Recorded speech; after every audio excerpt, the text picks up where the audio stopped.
வணக்கம். காஞ்சிகேசன் பேசுகிறேன். எப்படி இருக்கீங்க? என்ன நைட் டின்னர் சாப்பிட்டாச்சா? ஓகே. சின்ன இது இப்போ நிறைய யங்ஸ்டர்ஸுக்கு சொந்த வீடு கட்டணுமா வாங்கணுமா அப்படின்னு ஒரு இஷ்யூஸ் போதில்ல. இப்போ வாடகை வீட்டில் இருந்துட்டு சொந்த வீடு கட்டணும் வாங்கணும் அப்படின்றாங்க. அதுக்கான சில ஐடியா. சொந்த வீடு கடன் லோன், அதான் சொந்த வீடு கட்டுறதுக்கு பேங்க்கில் லோன் தராங்க. எல்லாமே கொடுக்கும்போது ஈஸியாக கொடுப்பாங்க. அது கட்டும்போது தான் இல்லாத தொல்லைலாம் நம்மளை பண்ணுவாங்க. அது இன்ட்ரெஸ்ட்டு நிறைய பேர் நான் பார்த்துருக்கேன். இப்போ ரொம்ப கஷ்டம் அதெல்லாம் அப்படின்னு. அதுக்கு என்ன ஐடியா கொடுக்குறேன்னா, 30 லட்சம் கையில் இருந்துச்சுன்னா, உங்கள் ஓன் பைசா 30 லட்சம் கையில் இருந்துன்னா 10 லட்சத்தில் ஒரு வீடை கட்டுங்க. மீதி சேவிங்ஸ் மாதிரி வச்சுக்கோங்க. அது நல்லதுன்றான். இல்லை 10 லட்சம் தான் என் கையில் இருக்குடா அப்படின்னா, நீ 5 லட்சத்தில் ஒரு சின்ன ஒரு பெட்ரூம், ஒரு ஹால், கிச்சன் போட்டு அப்படி ஸ்டார்ட் பண்ணுங்கள். கொஞ்சம் கொஞ்சமாக கட்டிக்கலான்றான். 10 லட்சமே இல்லை, 5 லட்சம் தான் கையில் இருக்குன்னா, நீ தாராளமாக 2000 ரூபா வீட்டுக்கு வாடகைக்கு போயிடு. 10 லட்சம் கையில் வச்சுக்கின்னு 20 லட்சத்தில் வீடு கட்டினீங்கன்னா, சொந்த பணத்துலேயே நீங்கள் சூனியம் வச்சுக்கிற மாதிரி.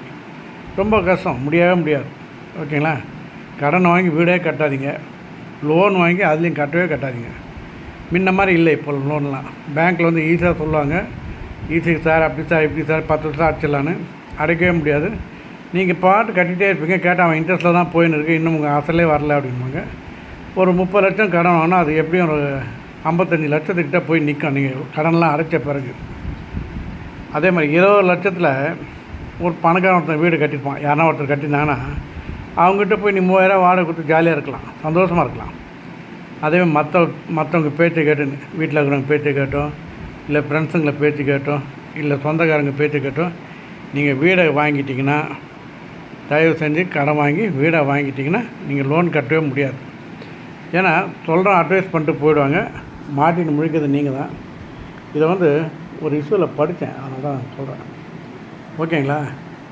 ஏன்னா நாங்கள் கட்டும்போது ரொம்ப ஈஸியாக இருந்ததுங்க. அதாவது நான் இந்தியன் பேங்க்கில் தான் வாங்கினேன். அப்போ பாரு, ஒன்லி பாரு 2 லட்சம் தான் வாங்கினேன். அது அப்போ ஸ்கொயர் ஃபீட்டுக்கு 40 ரூபா என்னமோ வாங்கினாங்க. இப்போ ஸ்கொயர் ஃபீட்டுக்கு 2000 3000ன்றாங்க. அதுதான் யோசிக்கணும். ஓகேங்களா? பார்த்து செய்யுங்க. சொந்த வீடு கட்டுமா கேப்பில் வாங்க. ஓகே, பாய்.